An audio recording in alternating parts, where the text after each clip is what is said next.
তো এই প্রেক্ষাপটে রাইট গাইডেন্সের সুপারভিশনে থেকে ব্রেকে ব্রেকে কিছু এক্সামস দেয়া, শুধু প্রিলি না, যেহেতু আমার রিটার্নটা খুব কম সময়ের মধ্যে চলে আসছে, তো এই বাস্তবতায় তোমার কি মনে হয় আসলে কিভাবে চিন্তা করা উচিত এখন স্টুডেন্টদের?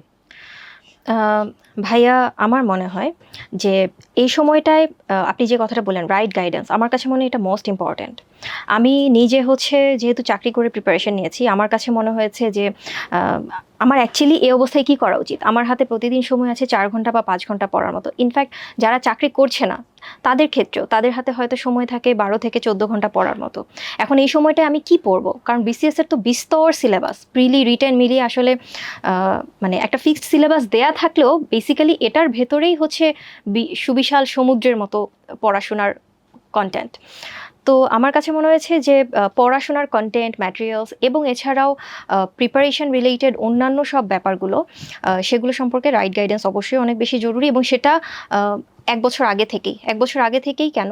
কারণ ভাইয়া আমরা দেখছি যে প্রিলির পরে রিটেনের খুব বেশি একটা সময় পাওয়া যাচ্ছে না। আর ইনফ্যাক্ট ক্যাডার পাবো কি পাবো না, কোন ক্যাডার পাবো, এটা কিন্তু বেসিক্যালি নির্ভর করছে রিটেন পরীক্ষার উপর। এক্স্যাক্টলি। তো আমার কাছে মনে হচ্ছে যে প্রপার গাইডেন্সটা অনেক বেশি জরুরি দরকার আগে থেকে।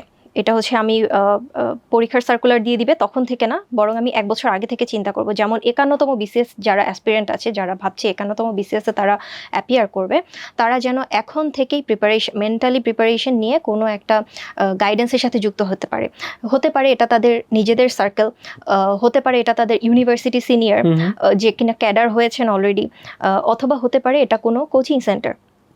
তো এক্ষেত্রে আমি যেখান থেকে উপকার পেয়েছি আমি উত্তরণের কথাটা বলবো। এবং উত্তরণের এখন যে ব্যাচগুলো চলছে সেগুলো আমি নিজেও বেশ কিছু ক্লাস ক্লোজলি দেখার সুযোগ হয়েছে, যেহেতু এই টিমগুলোর সাথে আমিও ব্যাকগ্রাউন্ডে জড়িত আছি। তো আমার কাছে মনে হয়েছে যে উত্তরণের যে পায়োনিয়ার ব্যাচটা চলছে, এই ব্যাচের ওভারঅল কারিকুলামের ডিজাইনটা বা কোর্স ডিজাইনটা, এটা আমার কাছে মনে হয়েছে খুব বেশি suitable for having a very good preparation for the upcoming BCS comprehensive ওয়েতে। ইয়েস। তো প্রিলি দিয়ে আমি রিটেনের প্রিপারেশন নিব এবং সেটা আমি 2 মাসের মধ্যে ভালো একটা ক্যাডার হওয়ার মতো ভালো একটা প্রিপারেশন নিতে পারবো, এটা I am not sure if it's possible or not. Rightly said. আমি যদি একটু এখানে অ্যাড করি তোমার সঙ্গে, সাধারণত উত্তরণে যেভাবে ক্লাসগুলো কন্ডাক্ট করা হয়, বিশেষ করে টপিক ধরে ধরে, আমি যখন সিম্পলি আমি যে কোনো টপিক, সেটা হতে পারে বাংলাদেশের প্রাচীন যুগ, যদি বাংলাদেশ বিষয়াবলী নিয়ে আমি বলি, তো সেই কন্টেন্টটা নিয়ে যখন আমি স্টাডি করছি, প্রিলি পয়েন্ট অফ ভিউ থেকে আমি হয়তো এমফাসাইজ করব জাস্ট কিছু তথ্যাদি, মুখস্থ ভিত্তিক কিছু তথ্যাদি, সেগুলোর উপর।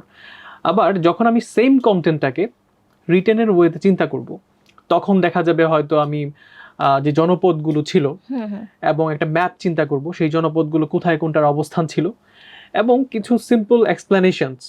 পাশাপাশি যদি এক্সট্রা বা অ্যাডেড, তুমি যে কন্টেন্ট নিয়ে কথা বলছিলে যে আমার কন্টেন্টের কোয়ালিটি ভালো হতে হবে, তো সেটার প্রেজেন্টেশনে গিয়ে আমি যদি রেফারেন্স বুকসের নাম মেনশন করে 2-1টা স্টেটমেন্ট লিখতে পারি, দ্যাট অ্যাডস ভ্যালু। এবং রিটেনের উপর বেসিস করে যেহেতু ক্যাডার হওয়াটা নির্ভর করছে, তো আসলে এই কম সময়ের মধ্যে আমি তথ্যটা জানা, এর ব্যাকগ্রাউন্ডের তথ্যটা একটু বুঝে ফেলা এবং সেটার প্রেজেন্টেশনটা নিয়ে কাজ করতে পারা, 3টা যে একসঙ্গে পসিবল, সেটার একটা রিফ্লেকশন হয়তো আমাদের বর্তমানের যে পায়োনিয়ার ব্যাচের অ্যাসপিরেন্টরা বা আমাদের সঙ্গে যারা আছে তারা হয়তো বুঝতে পারছেন। বিসিএসে এখন সাফল্যের ভিত্তি প্রিলি লিখিত কম্বাইন্ড প্রস্তুতি।